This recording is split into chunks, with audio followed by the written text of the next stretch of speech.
الحمد لله نحمده ونستعينه ونستغفره ونؤمن به ونتوكل عليه ونعوذ بالله من شرور أنفسنا ومن سيئات أعمالنا من يهده الله فلا مضل له ومن يضلله فلا هادي له وأشهد أن لا إله إلا الله وحده لا شريك له وأشهد أن سيدنا ومولانا محمدا عبده ورسوله أما بعد فأعوذ بالله من الشيطان الرجيم بسم الله الرحمن الرحيم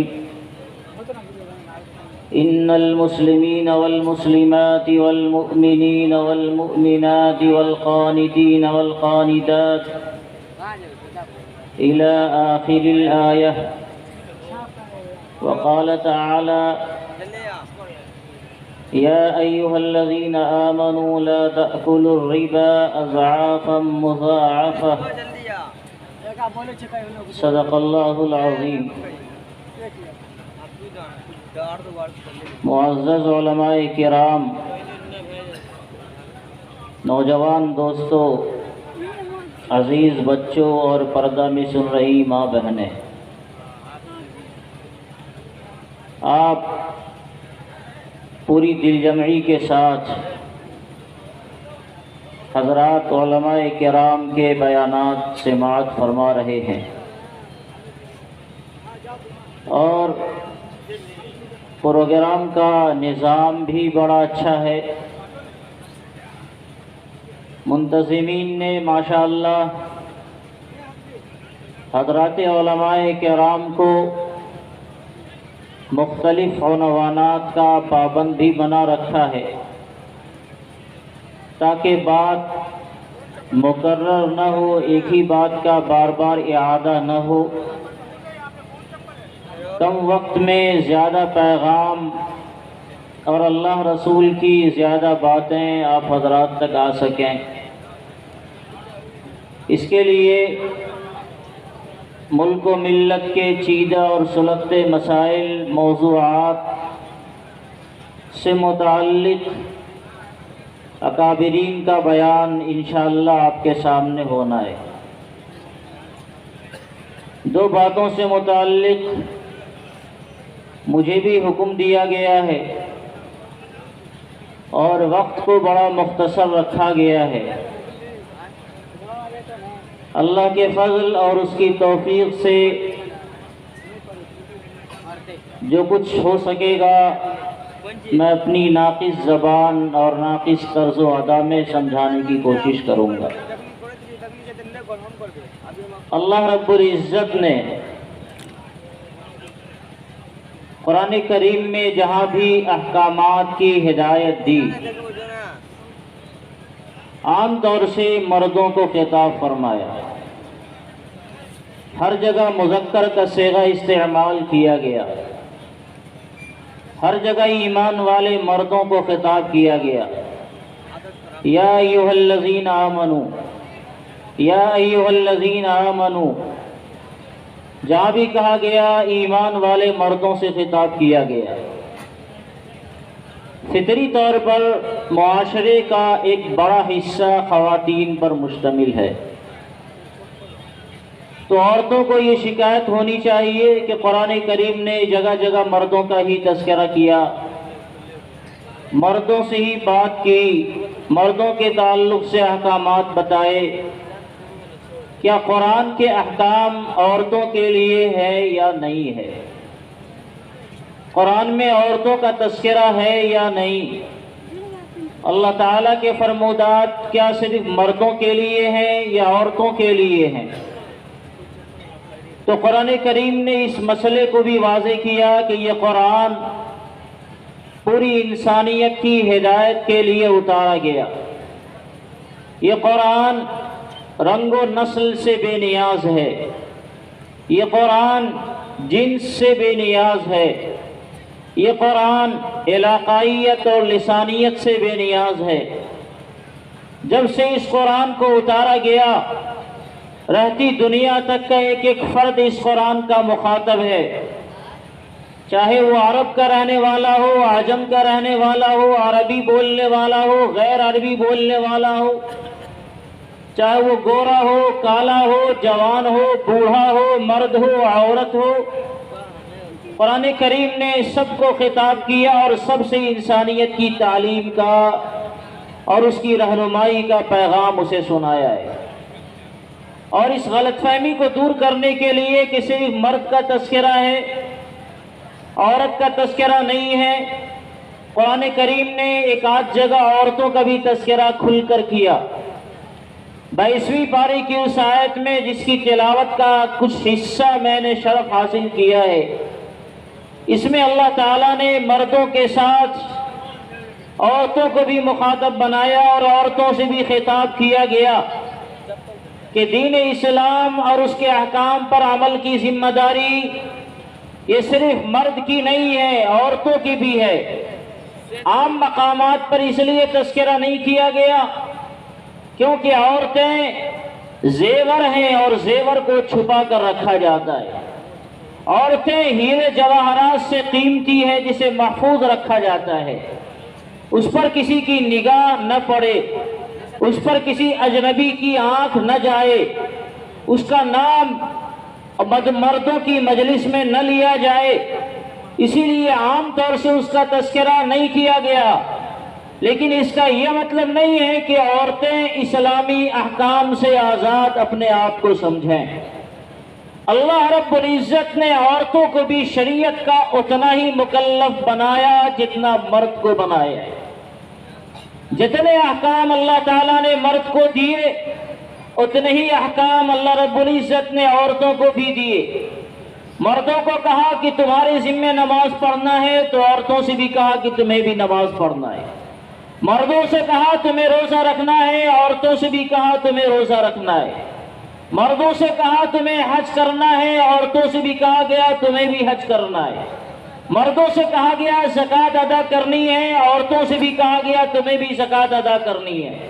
مردوں سے کہا گیا اپنی نگاہ کی حفاظت کرنی ہے تو عورتوں سے بھی کہا گیا تمہیں بھی اپنی نگاہ کی حفاظت کرنی ہے۔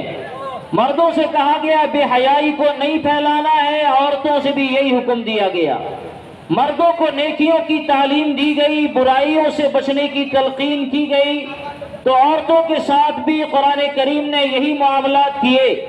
یہ نہیں کہ مرد کے لیے جھوٹ بولنا حرام ہو اور عورت کے لیے جائز ہو جائے، یہ نہیں کہ مرد کے لیے شراب پینا حرام ہو اور عورت کے لیے اس کی گنجائش پیدا کی جائے، مرد کے لیے سود لینا دینا ناجائز ہو اور عورت کے لیے جواز کی کوئی شکل بن جائے۔ شریعت کے جو احکام اللہ رب العزت نے مردوں کی طرف متوجہ کیے، کم و بیش تقریباً 99.99% احکام عورتوں کی طرف بھی اللہ تعالیٰ نے متوجہ کیے۔ ہاں کچھ ایسے احکام تھے جس میں عورتیں سیکسس نہیں تھیں، اپنی بناوٹ اور اپنی فطری تخلیق کی بنیاد پر شریعت کا وہ حکم اس کے مزاج سے ہم آہنگ نہیں تھا، تو اللہ رب العزت نے ان احکام میں اسے ڈھیل دی، چھوٹ دیا، معاف کر دیا۔ رمضان کے 30 روزے مردوں کو رکھنے ہیں اور بیماری کی حالت اور انتہائی ضعیفی کی حالت کے علاوہ اسے کوئی گنجائش نہیں۔ لیکن ایک عورت ہے، اس کے ساتھ ہر مہینے کے اعذار ہیں، تو شریعت نے کہا کہ ان اعذار کے اندر تمہارے روزوں میں اور تمہاری نمازوں میں تخفیف دی جا رہی ہے، بعض چیزیں تمہارے لیے معاف ہیں اور بعض چیزوں کی قضا تمہیں کرنی پڑے گی۔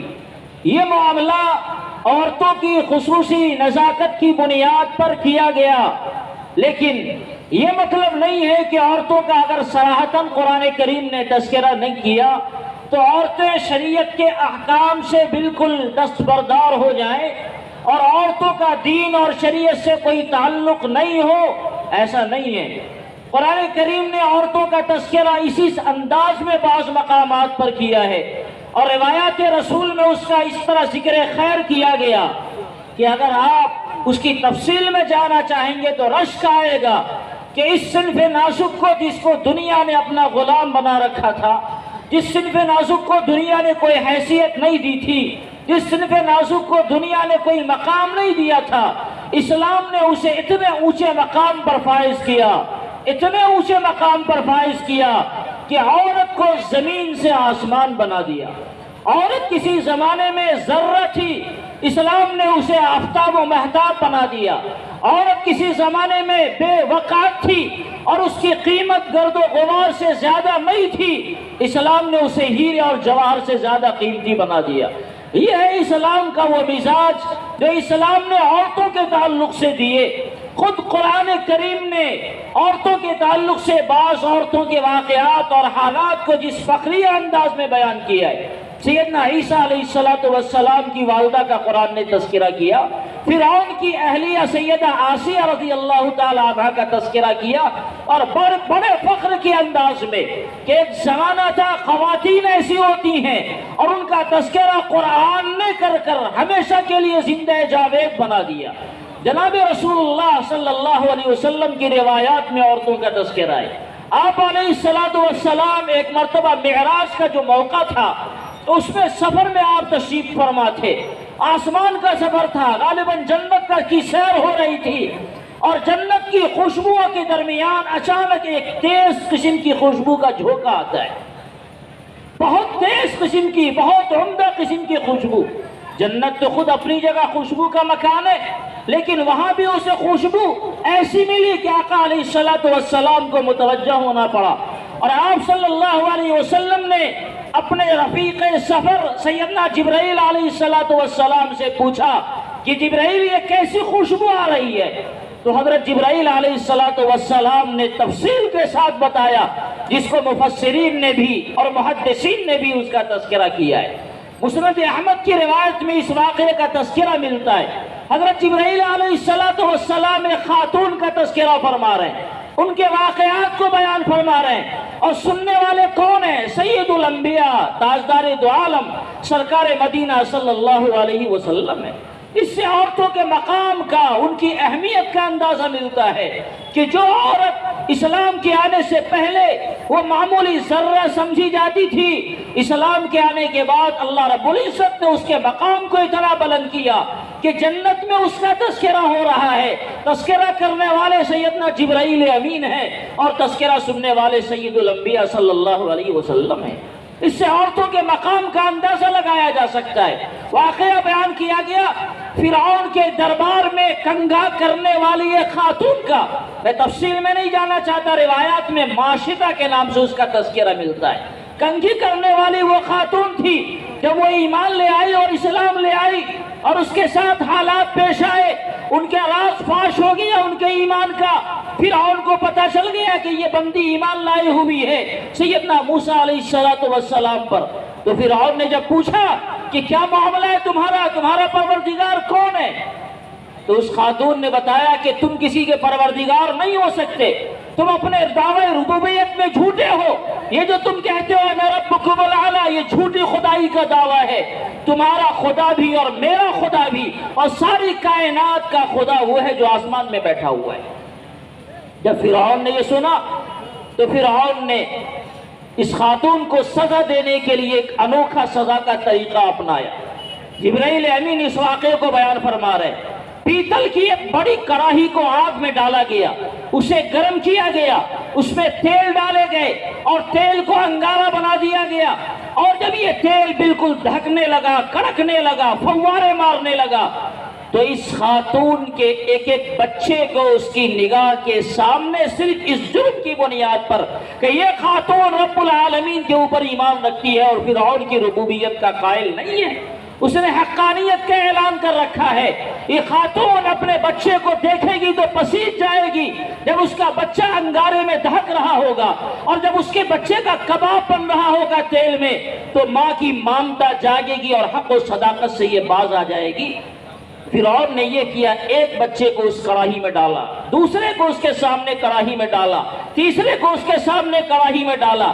آپ سوچیں کہ ماں کی ممتا کیسی ہوتی ہے۔ ایک خاتون کے سامنے اس کے بچے کے ہاتھ میں اگر آگ کا انگارہ دے دیا جائے اور وہ بچہ بھلک جائے تو ماں کی ممتا، اس ممتا کی بنیاد پر سب کچھ قربان کر دے گی، لیکن وہ یہ نہیں چاہے گی کہ ہمارے بیٹے کے ہاتھ میں کوئی انگارہ کیا، کوئی سوئی چبھ ہی جائے۔ لیکن یہ خاتون اللہ رب العزت کے نام پر، اللہ رب العزت پر ایمان لانے کی بنیاد پر ساری تکلیفیں برداشت کر رہی ہیں، اور ایک کے بجائے دوسرے کو، دوسرے کے بجائے تیسرے لخت جگر کو اپنے سامنے کباب بنتا ہوا دیکھ رہی ہیں، اور پائے استقامت میں کوئی جنبش نہیں آتی ہے، کوئی لغزش نہیں آتی ہے۔ ایک بچہ گود میں چمٹائے ہوئی، دودھ سے لگائے ہوئی، آنچل میں چھپائے ہوئی، فرعونیوں کی نظر اس بچے پر پڑ گئی تو فرعونیوں نے اس بچے کو گود سے چھیننا چاہا کہ یہ شیرخوار بچہ جب آگ میں جلے گا تو شاید اس ماں کی مامتا بے قرار ہوگی اور اپنے دعوی ایمان سے وہ باز آ جائے گی۔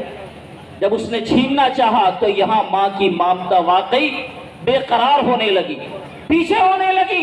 سیدنا جبرائیل علیہ السلام نے اس خاتون کا واقعہ بیان کرتے ہوئے جملہ ارشاد فرمایا، فتقاعست من اجلہ، کہ ماں کی مامتا کو لغزش آنے لگا، شاید ہو سکتا ہے کہ اب اس بچے کی وجہ سے اور اس بچے کی شیرخوارگی کی وجہ سے ماں اس زبان سے نہ نکال دے۔ تو یہ بچہ گویا ہوا جو دودھ پی رہا تھا، ماں دیکھتی کیا ہے، اس آگ میں کود جاؤ، جنت کی ہوائیں اور جنت کی خوشبو آپ کا استقبال کرنے کو تیار۔ تو ماں اپنے بچے سمیت اس آگ میں کود گئی اور اللہ تعالیٰ نے ہمیشہ کے لیے جنت میں اسے داخل فرمایا، اور اس کی خوشبو تقریباً 5000 سال پہلے کا واقعہ سیدنا جبرائیل امین علیہ السلام اس واقعے کو دہرا رہے اور جناب رسول اللہ صلی اللہ علیہ وسلم اس واقعے کو سماعت فرما رہے، اور آپ کو جنت میں اس معاشدہ کی خوشبو نظر آ رہی ہے، خوشبو آپ سونگ رہے۔ یہ ہے عورت کا وہ مقام جو رب ذوالجلال نے ایک عورت کو دیا ہے۔ اس سے سمجھ میں آتا ہے کہ عورت کا کردار کتنا بڑا ہے۔ جب عورت کسی کام پر آتی ہے اور طے کر لیتی ہے تو اپنے بچوں کی قربانی دے لیتی ہے اور اپنے آپ کی قربانی دے لیتی ہے، مگر حق سے وہ انحراف نہیں کرتی۔ یہی فرعون کی بیوی جس نے اس واقعے کو دیکھا تھا، سید آسیہ رضی اللہ تعالی عنہا، ان کا بھی کیا ہوا، ان کے ساتھ بھی وہی معاملہ ہوا۔ وہ بھی حضرت موسیٰ علیہ السلام پر ایمان لے آئی، اور ایمان لانے کے بعد جب فرعون کو پتا چلا کہ اس کی وہ بیوی جو ساری دنیا سے زیادہ اس کی نگاہوں میں عزیز ہے، وہ بھی اس کی خدائی کا انکار کر گئی اور موسیٰ کے خدا پر وہ ایمان لے آئی، تو فرعون نے اس کو اتنی سزا دی کہ جس کا تذکرہ کرنا بھی دل کو دہلا دینے کے لیے کافی ہوتا ہے۔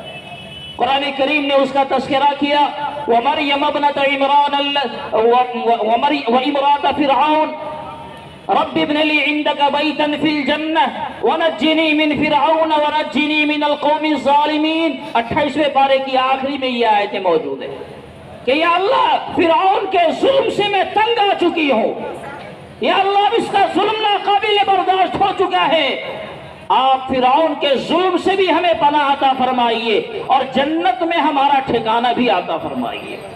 اللہ رب العزت نے فرعون کے ظلم سے بھی انہیں پناہ دی، اور جنت میں جو اللہ رب العزت عطا فرمانے والے تھے دنیا میں ان کی نگاہوں کے سامنے آ گیا۔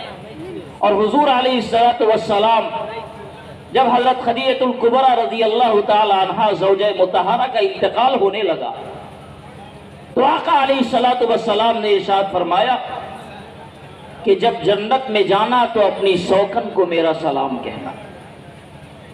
حضرت خدیجہ پریشان ہونے لگی، یا رسول اللہ آپ کی بیوی میرے علاوہ کوئی نہیں، میں تنہ تنہا آپ کی بیوی ہوں اور پہلی بیوی ہوں جو دنیا سے جا رہی ہوں، مجھ سے پہلے آپ کا نکاح کسی سے نہیں ہوا، تو جنت میں بھلا آپ کی میری سوکن آپ کی زوجہ کہاں سے آ گئی؟ حضور علیہ السلام نے سنایا کہ فرعون کی وہ بیوی آسیہ جس نے اللہ رب العزت کی پر ایمان کی بنیاد پر فرعون کے مظالم کو سہتی رہی، سینے پر پتھر رکھے گئے، ان کے کھالوں کو اتارا گیا، انہیں ہر طرح ستایا گیا، مگر اللہ پر ایمان کو چھوڑ دینا انہیں گوارا نہیں ہوا، اپنی جان دینا گوارا ہو گیا۔ اللہ تعالیٰ نے ان سے میرا نکاح کر دیا ہے، وہ تمہاری سوکن ہے۔ یہ مقام رب ذوالجلال عورتوں کو عطا فرماتا ہے، اور یہ واقعات اس طرح کے ایک دو نہیں، سینکڑوں کی تعداد میں اس طرح کے واقعات ہیں جو سیر کی کتابوں میں، تاریخ کی کتابوں میں جب آپ کھنگالیں گے تو ایسی ایسی خاتون نہ جانے کتنی آفتاب و مہتاب ہیں جن کو اللہ رب العزت نے ایک مقام عطا فرمایا۔ اس لیے عورتیں اگر یہ سمجھتی ہیں کہ معاشرے میں ہمارا کوئی مقام نہیں، دین و ایمان سے ہمارا کوئی لگاؤ نہیں، دین میں ہمارا کوئی حصہ نہیں، یہ نماز روزے مردوں کے لیے، یہ حج اور زکوٰۃ مردوں کے لیے، یہ ساری نیکیاں مردوں کے لیے، ہمارا تو کوئی کام نہیں ہے، میری ماں بہنیں یقیناً آپ سن رہی ہیں، آپ غلط فہمی کے شکار ہیں۔ اللہ رب العزت نے آپ کو سماج کا آدھا دھر بنایا، ایک حصہ مرد کا ہے جو باہر کا ہے، اور ایک حصہ عورت کا ہے جو اندر کا ہے۔ مرد گھر کے باہر کی ذمہ داریوں کو نبھاتا ہے اور عورت گھر کے اندر کی ذمہ داری کو نبھاتی ہے۔ یہ کیسے ہو سکتا ہے کہ شریعت اسلام باہر کی زندگی کے تعلق سے رہنمائیاں دے اور احکامات دے اور عورت کے تعلق سے اس کا کوئی حکم نہ ہو؟ بلکہ اگر میں آگے بڑھ کر کہوں، اور یہ کہا جاتا ہے ہمارے علماء کی طرف سے، تو یہ بیجا نہیں ہوگا کہ مرد اگر سنورتا ہے تو ایک فرد سنورتا ہے، اور عورت سنورتی ہے تو پورا ایک خاندان اور معاشرہ سنور جاتا ہے۔ یعنی اگر اصلاح کا عمل مردوں کے لیے ضروری ہے تو عورتوں کے لیے اس سے زیادہ ضروری ہے۔ ایک مرد سنورے گا، وہ باہر کی زندگی میں ہوگا، وہ حالات سے تھپیڑے سے وہ اپنے آپ کو جھوج رہا ہوگا، سنبھال لے گا، لیکن عورت چونکہ بچوں کی اور زندگیوں کی پہلی تربیت گاہ ہوتی ہے، اس لیے عورت کا سمجھنا، عورت کا سنبھلنا، اس کی اصلاح یہ سب سے پہلے ضروری ہے۔ جو خاتون اپنے آپ میں سنبھلی ہوئی ہوتی ہیں، آپ ان کی نسلوں سے دیکھیں گے کہ نسلیں ان کی اچھی تیار ہوتی ہیں، اور جو خاتون سنبھلی ہوئی نہ ہو، انہیں دین و ایمان سے کوئی واسطہ نہ ہو، ان کی زندگیوں میں دین و ایمان کا کوئی مسئلہ نہ ہو، اللہ رب العزت کا خوف ان کی زندگیوں میں نہ ہو، تو آپ دیکھیں گے اس طرح کے خاتون کے گود میں تربیت پانے والے بچوں کی زندگیاں اچھی نہیں ہوتی۔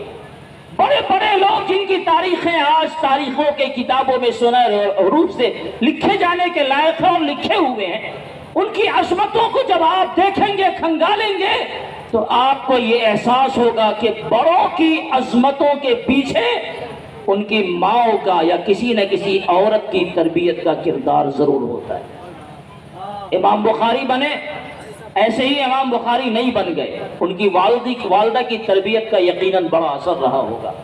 حضرت امام اعظم ابو حنیفہ بنے، ایسے ہی نہیں بنے، ان کی زندگی میں ان کی والدہ کی تربیت کا بڑا اثر تھا۔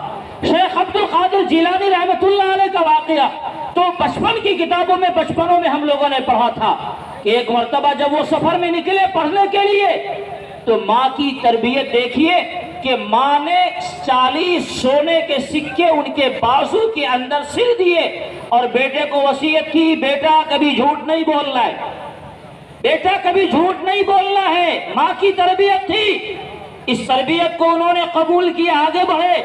وہ زمانہ جہاز کا زمانہ نہیں تھا، ٹرین کا زمانہ نہیں تھا، ایسی گاڑیوں کا زمانہ نہیں تھا، ہائی وے نہیں بنا ہوا تھا، گلیاں تھی، جنگلی راہیں تھیں، اور لوگ قافلوں میں، جنگلوں میں یا تو جانوروں کے اوپر یا پیدل کی سواری میں چلا کرتے تھے۔ قافلے ڈاکوؤں کے ذریعے لوٹ لیے جاتے تھے، کبھی جان و مال کی پر بھی بنا آتی تھی، کبھی مال چھین لیا جاتا، کبھی لوگوں کو قتل کر دیا جاتا، اور اس طرح لوگ سفر کرتے تھے۔ حضرت شیخ عبد القادر جیلانی کے قافلے کو بھی ڈاکوؤں نے گھیر لیا، سارا مال جس کے پاس جو ملا سب لوٹ لیا گیا۔ جب سب قافلے کے سارے لوگوں کا سارا مال چھین لیا گیا تو اب ایک ڈاکو آتا ہے، اس کے پاس عزیزم تمہارے پاس بھی کچھ ہے تو نکال دو۔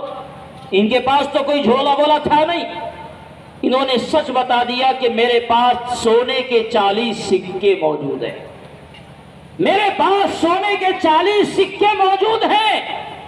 ڈاکو کو بڑی حیرت ہوئی، سونا کا سکہ اور 40 ایک دو نہیں موجود ہے، اور یہ بندہ بچہ بڑی آسانی سے سچ بھی بول رہا ہے، کہیں سامان نظر نہیں آ رہا، اوپر کی جیب میں تلاشا نہیں ملا، نیچے کی جیب میں تلاشا نہیں ملا، اظہار بند میں تلاشا کہیں نہیں ملا، تو ہے کہاں؟ اگر یہ جھوٹ بول دے تو اس کا یہ سکہ بچ جائے گا، لیکن اس بچے کو تربیت کس نے دی کہ یہ اپنے مال کو ظاہر کر رہا ہے خود ڈاکوؤں کے پاس؟ تو اس بچے کو لے کر ڈاکو نے اپنے سردار کے پاس اسے لے گیا اور لے جا کر کہا کہ یہ بچہ عجیب بات بولتا ہے۔ تو سردار نے پوچھا بیٹے کیا ماجرا ہے تمہارا؟ اس نے کہا کہ میرے پاس 40 سونے کے سکے ہیں۔ کہا کہاں ہے؟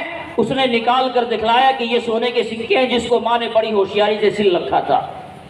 اب پوچھا کہ بیٹا یہ بتاؤ، یہ بات تو سمجھ میں آئی کہ تم نے سچ بول دیا، لیکن جھوٹ بول کر تم اس مال کی حفاظت کر سکتے تھے۔ تم نے دیکھا کہ سارے قافلے کا مال لوٹ لیا گیا، کسی کا کوئی ایک رائی نہیں بچا ہے، اور تمہارا مال تو بہت محفوظ تھا۔ اگر تم چاہتے تو اس پیسے کو بچایا جا سکتا تھا۔ تو اس نے کہا کہ میری ماں کی یہ نصیحت تھی، بیٹا ایمان سے بڑھ کر کچھ نہیں ہے، ساری دنیا کے مقابلے میں اپنے ایمان کو بچا کر رکھنا۔ جھوٹ اللہ کو ناپسند ہے اور یہ ایمان کو کھا جاتا ہے۔ تمہاری جان پر بھی بنائے، مال پر بھی بنائے، مگر اپنی زبان سے سچ کے علاوہ کبھی نہیں بولنا ہے۔ جب ڈاکو کے سردار نے یہ جملہ سنا تو اس کو بڑی غیرت آئی کہ ایک چھوٹے بچے کو اپنی ماں کی نصیحت کا اتنا پاس و لحاظ ہے، اور ہم لوگوں کو اللہ رسول کے احکام کا کوئی پاس و لحاظ نہیں۔ تو اس نے اس بچے کی اس تربیت کو دیکھ کر نہ صرف وہ توبہ کیا بلکہ ڈاکوؤں کی پوری جماعت توبہ کر گئی، اور یہ لوگ بڑے اللہ والے بھی بن گئے۔ یہ ہوتا ہے خاتون کی تربیت کا انداز۔ جب ماں اپنے بچے کو بسم اللہ کے ساتھ دودھ پلائے گی، اور جب ماں اپنے بچے کو اپنے حرام لقموں سے بچا کر حلال غذا اس کی زندگیوں میں پہنچائے گی، تو وہ بچہ آج کے معاشرے میں بھی شیخ عبد القادر جیلانی بن سکتا ہے۔ آج کے معاشرہ بھی کوئی بانج نہیں ہوا۔ اللہ رب العزت کی قدرت ویسی ہی ہے، انسانیت ویسی تخلیق میں آ رہی ہے، مگر مسئلہ یہ ہے کہ اب وہ باتیں نہیں رہی جو باتیں کسی زمانے میں ہوا کرتی تھی۔ نہ وہ مائیں رہیں، نہ وہ ماں باپ رہے، نہ وہ تربیت کا انداز رہا، نہ وہ حلال غذاؤں کی اہمیت رہی۔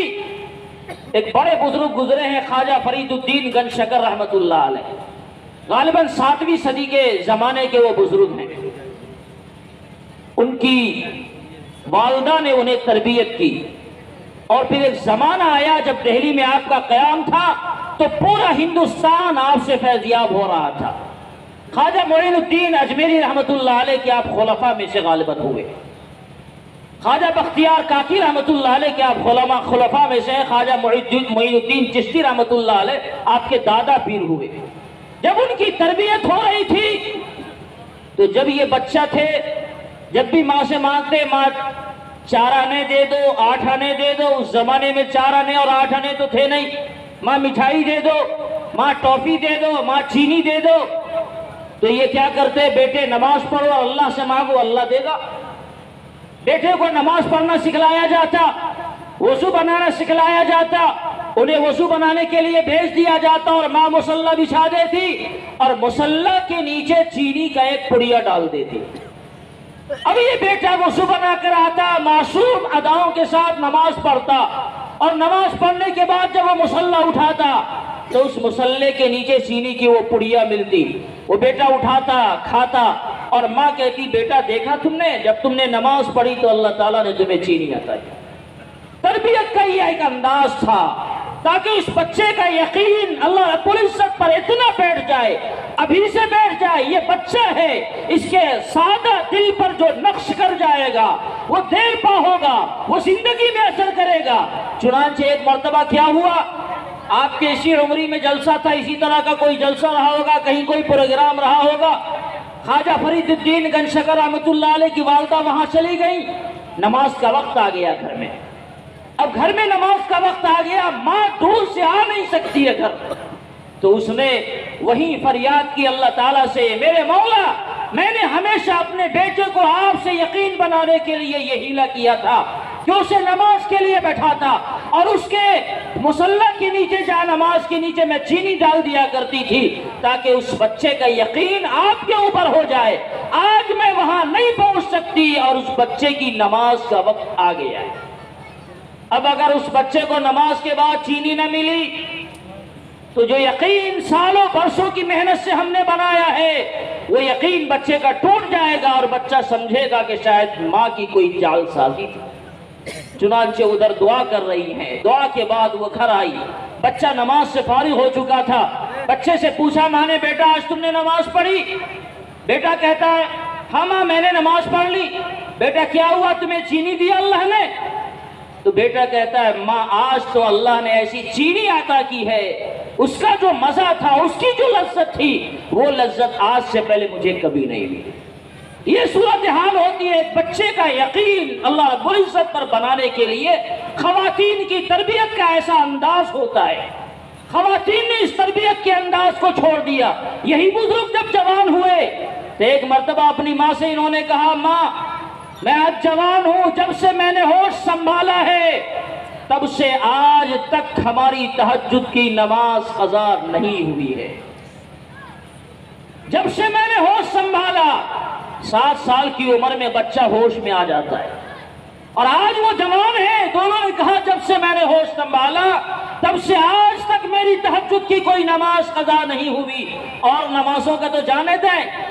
تو ماں بھی تو خیر فرید الدین رحمت اللہ علیہ کی ماں تھی، باپ کا انتقال ہو چکا تھا، ان کی تربیت کا سب سے بڑا حصہ ماں ہی کے ذریعے ہوا ہے۔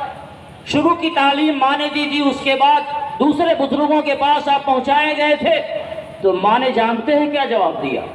ماں کہتی ہے بیٹا اس میں تمہارا کوئی کمال نہیں ہے، اگر تمہاری تہجد کی نماز اب تک قضا نہیں ہوئی تو اس میں تمہارا کوئی کمال نہیں ہے۔ کس کا کمال ہے ماں؟ کمال اس دودھ کا ہے جس دودھ کو ہم نے ہمیشہ تمہیں وضو کے ساتھ پلایا تھا۔ جب بھی میں نے تمہیں دودھ پلایا کبھی بلا وضو میں نے دودھ نہیں پلایا، پورے اہتمام کے ساتھ میں نے کوشش کیا کہ جب تمہیں دودھ پلانا ہو پہلے باوضو ہو جاؤ، اللہ رب العزت کا نام لو، اس کے بعد تمہیں دودھ پلایا جائے، تاکہ اللہ کے پاک نام کے ساتھ جب حلال لقمہ تمہاری بدن کے اندر جائے گا اور وہ جو بدن کا حصہ بنے گا اس سے جو تربیت ہوگی تو ایسے ہی پھول کھلیں گے جو پھول تمہاری شکل میں کھل رہے۔ ورنہ اگر جیسے تیسے کیا جائے تو کوئی بچہ آوارہ نکلتا ہے۔ مجھے یاد پڑتا ہے کہ کابل جو افغانستان کا حصہ ہے وہاں کے ایک امیر ہوا کرتے تھے، امیر عبد الرحمن، ان کا بیٹا شہزادہ، بادشاہ کا بیٹا شہزادہ کہلاتا ہے، میدان جنگ میں گیا اور میدان جنگ میں دشمنوں سے لڑائی کر رہا ہے۔ اب یہ بادشاہ شاہی محل کے اندر بے چین، کبھی ادھر جا رہا ہے کبھی ادھر جا رہا ہے۔ بیوی نے پوچھا سرتاج کیا ہوا، پریشان لگ رہے ہو، کیا معاملہ پیش آیا؟ کہا تمہیں تو معلوم ہے کہ شہزادہ گیا ہوا ہے میدان جنگ میں؟ کہا گیا ہوا ہے۔ کہا ابھی ہمیں اطلاع ملی ہے کہ بیٹا ناکام ہو کر میدان جنگ میں شکست کھا کر واپس آ رہا ہے، اسی کی بے چینی میں مجھے پریشانی ہو رہی ہے۔ تو یہ خاتون کہتی ہے کہ میرے سرتاج آپ کو پریشان ہونے کی ضرورت نہیں ہے، آپ کا بیٹا کبھی ناکام ہو کر نہیں آ سکتا ہے۔ بادشاہ کو بڑا دھچکا لگا، یہ کیا ماجرا ہے؟ حالات سے میں واقف ہوں، اطلاعات میرے پاس ہیں، اس زمانے کے فون میرے پاس آ رہے ہیں، آمد و رفت کے رسائل میرے پاس آ رہے ہیں، سارے پیغامات ہمارے پاس ہیں، اور گھر میں رہنے والی ایک خاتون پورے یقین کے ساتھ یہ کہتی ہے کہ آپ کا بیٹا میدان جنگ سے بھاگ کر نہیں آ سکتا، یہ کیا ماجرا ہے؟ پھر ایک دن 2 دن گزرا اور پھر حالات کی اطلاع آئی کہ پہلی جو اطلاع تھی، اس زمانے میں فون کا رواج تو تھا نہیں کہ ڈائل کرو اور معاملہ منٹوں سیکنڈوں میں ہو، اس زمانے میں گھوڑے دوڑائے جاتے تھے، یہاں سے ایک منزل 5-6 کلومیٹر، پھر وہاں سے دوسری منزل، پھر وہاں سے تیسری منزل، اس طرح اطلاعات کا ایک طریقہ تھا، اور تو اطلاع آنے میں کئی دن لگ جایا کرتے تھے۔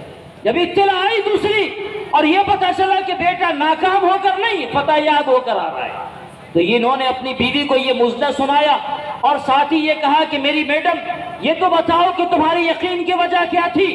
تم تو گھر میں رہنے والی خاتون ہو اور تمہاری تربیت گھر میں ہوئی، باہر کے حالات کا تمہیں علم نہیں، تمہیں کیسے پتا چلا کہ تمہارا بیٹا میدان جنگ سے شکست کھا کر نہیں آ سکتا ہے؟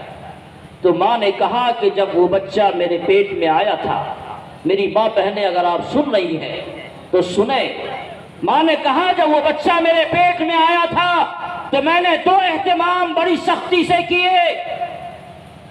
ایک تو میں نے یہ کیا کہ اپنے ظاہر کو پاک رکھا، ہمیشہ باوضو رہی اور وضو کی حالت میں ہی میرے پیٹ میں اس کی پرورش ہوتی رہی۔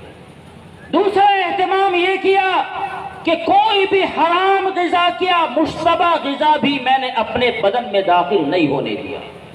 دو پاکی کا میں نے اہتمام کیا، میرا اندر بھی پاک رہے، کوئی کوئی ناپاک غذا، کوئی حرام غذا، کوئی مشتبہ آمدنی والا کھانا میرے بدن میں نہ جائے، تاکہ اس بچے کی تربیت میں کہیں گندگی نہ آ جائے۔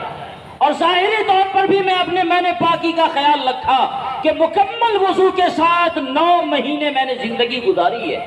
جب بھی مجھے وضو کے بعد وضو کی ضرورت پڑی، وضو ٹوٹنے کے بعد، استنجا وغیرہ کے بعد فوراً میں نے وضو کا اہتمام کیا، اور وضو کا اہتمام اس طرح کرتی رہی تاکہ اپنے بچے کی تربیت مکمل پاک ماحول میں ہو۔ آپ بتا سکتے ہیں کہ جو بچہ ظاہری اور باطنی مکمل پاکیزہ ماحول میں پیدا ہوگا، کیا اس میں گندگی کے اثرات آئیں گے؟ اللہ کی نافرمانی کرنا اور میدان جہاد سے پیٹ پھیر کر بھاگنا، یہ اللہ کی ناراضگی ہے، گندگی ہے۔ پاک ماحول میں پرورش پانے والا بچہ کبھی ناپاک نہیں ہو سکتا ہے۔ اس لیے میرے دل نے گواہی دی کہ میرا شہزادہ میدان جنگ سے فتح یاب ہو کر تو آ سکتا ہے، ناکام ہو کر نہیں آ سکتا ہے۔ یہ عورتوں کا کردار تھا، اور عورتوں کا یہ کردار اسی لیے تھا کہ خواتین کی تربیت ایسی کی گئی تھی۔ مجھے کہنے دیا جائے کہ ہمارے معاشرے میں مردوں کی تربیت کے لیے یقیناً بہت سارے انتظامات ہیں۔ ایک تو اللہ معاف کرے، جتنا ہونا چاہیے اتنا نہیں ہے، جتنا ہونا چاہیے نہیں ہے، لیکن جو بھی ہے برکت غنیمت ہے۔ مردوں کے لیے مدارس ہیں، مردوں کے لیے مساجد میں علماء کے بیانات ہیں، جمعہ میں خطاب ہوتا ہے، اور موقع سے مردوں کے استفادے کا موقع رہتا ہے، اور لوگ علماء سے، اپنے بڑوں سے مستقل اصلاحی تعلقات قائم کر کے اپنی اصلاح کر لیتے ہیں۔ لیکن سماج کا وہ حصہ جو ایک بڑا کردار نبھانے والا تھا، اور جس کی گود میں سماج کی تربیت ہونے والی تھی، اس کی تربیت کے لیے ہم لوگوں نے کیا کیا؟ خواتین کی تعلیم اور اس کی تربیت کے لیے ہم نے کیا کیا؟ ہمارے یہاں عورتوں کی تعلیم کا کوئی رواج نہیں ہے، ہمارے یہاں بچیوں کی تعلیم کا کوئی ریشیو نہیں ہے۔ اگر نوجوانوں کی اور مردوں کی تعلیم کا ریشیو 4% ہے، تو میں سمجھتا ہوں کہ ہماری بہنوں اور بیٹیوں کے لیے تعلیم کا فیصد شاید 0% بھی نہ ہو۔ میرے بزرگوں اور دوستوں، جو سماج اور جو معاشرہ اس انداز میں تربیت پائے گا کہ اس کی خواتین بالکل بے پڑھی لکھی ہوں، اور یہ بچیاں جب بڑی ہو جائیں گی، مائیں بنیں گی، اس کے گود میں بچہ تربیت پائے گا، تو آپ سوچ سکتے ہیں کہ جو بچہ اس طرح کی جاہل عورتوں کے گود میں پرورش پانے والا ہو، ایسی عورتیں کہ جب بچہ رونے لگے تو آج کے زمانے کے حساب سے اس کو چپ کرنے کے لیے صحابہ کے واقعات نہ سنائے جائیں، اس کو چپ کرنے کے لیے اللہ رسول کے احکامات نہ بتائے جائیں، بلکہ اس کو چپ کرنے کے لیے موبائل کا یوٹیوب دے دیا جائے، لے بیٹا تم بھی موبائل میں رہو اور میں بھی موبائل میں رہتی ہوں۔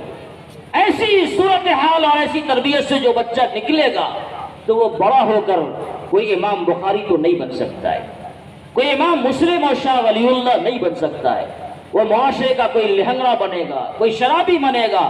اور یہی بچے جب بعد میں بڑے ہو کر ماں باپ کو پریشان کرتے ہیں تو یہ لوگ اولیاء اللہ کے پاس، بڑے لوگوں کے پاس، بزرگوں کے پاس جاتے ہیں کہ حضرت ہمارا بچہ ہماری بات نہیں مانتا، کوئی ایسا تعویذ آپ دے دیں جس سے ہمارا بچہ منٹوں سیکنڈوں میں آپ کی طرح اللہ کا ولی بن جائے۔ جس کی بنیاد تم نے غلط رکھی ہے، جس معاشرے کی بنیاد میں تم نے غلط کردار ادا کیا، جو اینٹ ٹیڑھی رکھی گئی، اس بنیاد کے اوپر جو دیوار کھڑی ہوگی وہ ٹیڑھی ہوگی، کبھی سیدھی نہیں ہو سکتی ہے۔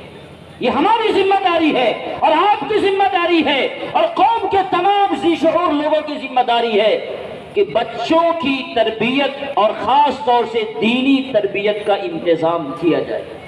اس کے لیے باضابطہ بنات کے مدارس قائم کیے جائیں، پاک اور صاف ماحول میں اور پیک ماحول میں اس کی تربیت کا انتظام کیا جائے۔ مجھے معلوم ہے یہاں نہیں، لیکن حضرت مولانا مبشر عبداللہ صاحب انتظامیہ کا ایک حصہ ہیں، انہوں نے بھی بنات کھول رکھا ہے۔